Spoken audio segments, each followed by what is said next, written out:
discovery, and which he had by then called penicillin, this mold, and try and develop that as a means of keeping alive service personnel who were injured in the war, because for centuries more people have died, more men have died through illness, through disease contracted when they've been wounded than the wound itself. That's always been the case.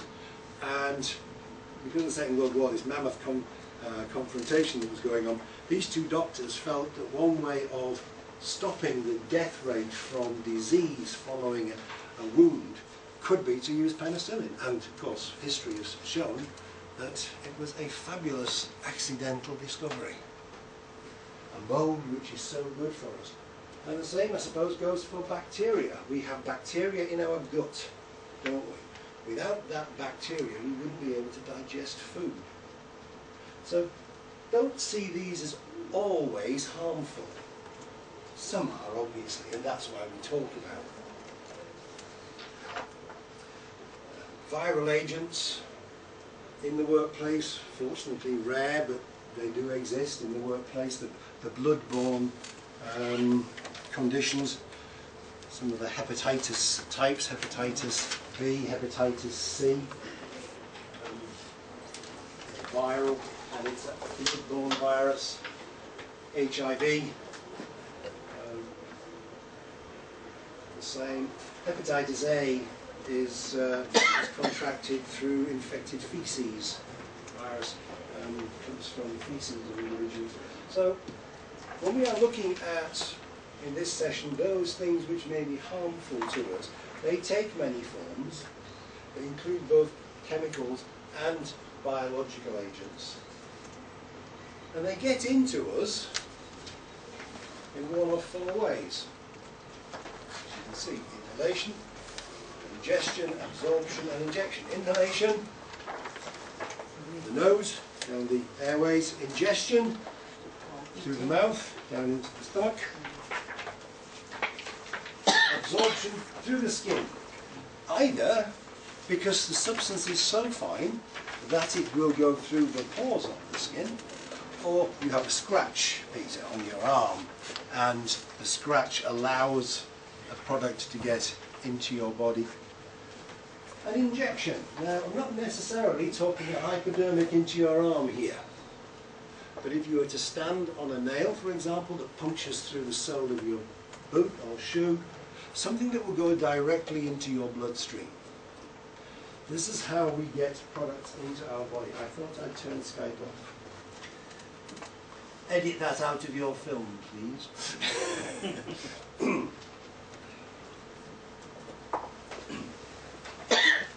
Which of these do you think is the most common?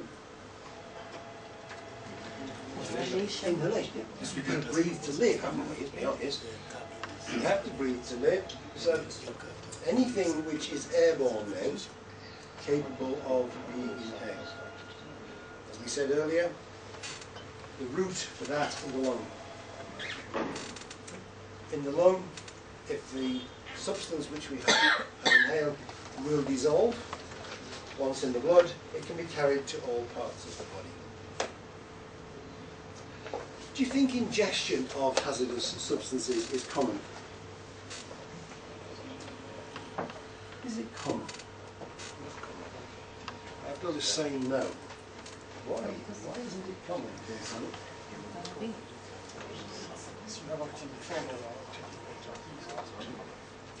You have a control, he says. Yeah, I think you have. You have more than one control, to be honest, in your mouth. You've got a physical thing that moves around in your mouth called your tongue, so you can detect particles in your body. You also have a sense, the sense of taste. You also can detect particles, chemicals in the mouth. Now, it is because of these that it's very unusual for people to ingest harmful substances accidentally. We tend to do the same thing, don't we? If it's a physical particle,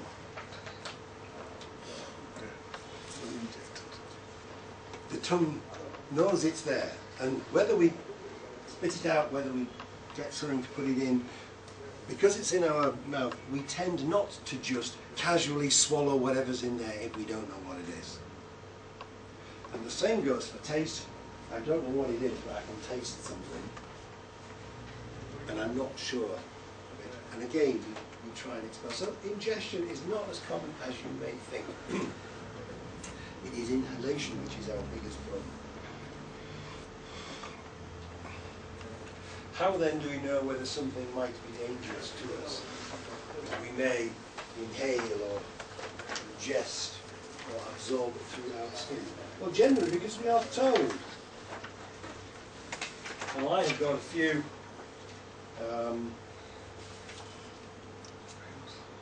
the new suggestions here, but your book has got both old and new pictograms, warning symbols that you may very well have seen in the past.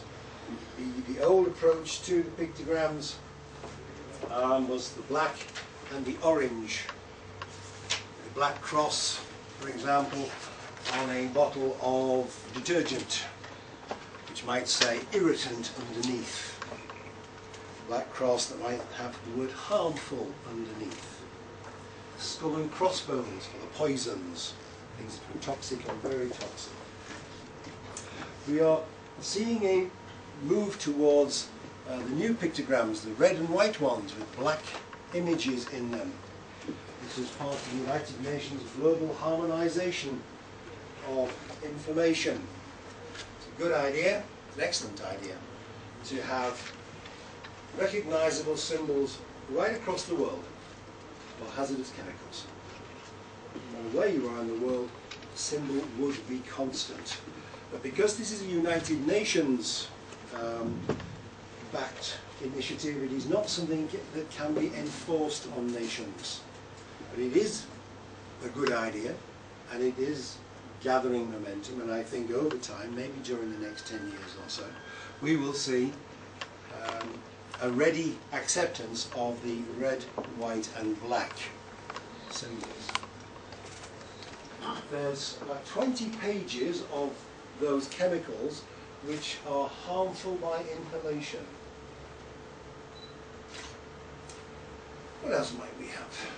Your own inspection, your own audits may be a source of information for you, as might any information from your occupational health people in the form of medical surveillance. Because let's be honest, chemicals, biological agents harm our health. And if, as some of you say, you work with these things, if they know